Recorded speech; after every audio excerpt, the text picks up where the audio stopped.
అయితే ఈ సంతాన సమస్యలు, అనారోగ్య సమస్యల బారిన చాలా మంది పడుతూ ఉంటారు.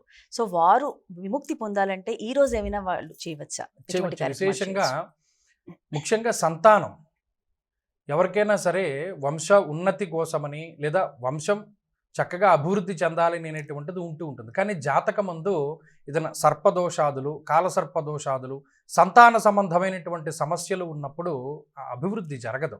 అటువంటి వారిలో ఈ పౌర్ణమి రోజున విశేషించి ఏదైనా జాతకపరమైనటువంటి నివారణ కార్యక్రమం అంటే ఏదైనా దోష పరిహారం కోసం జపాలు కానీ, దానాదులు కానీ, హోమాదులు కానీ ఈ పౌర్ణమి రోజున పెట్టుకోవడం ద్వారా మామూలు రోజుల్లో వచ్చేటువంటి ఫలితం కన్నా ద్విగుణీకృతమైనటువంటి ఫలితం వస్తుంది.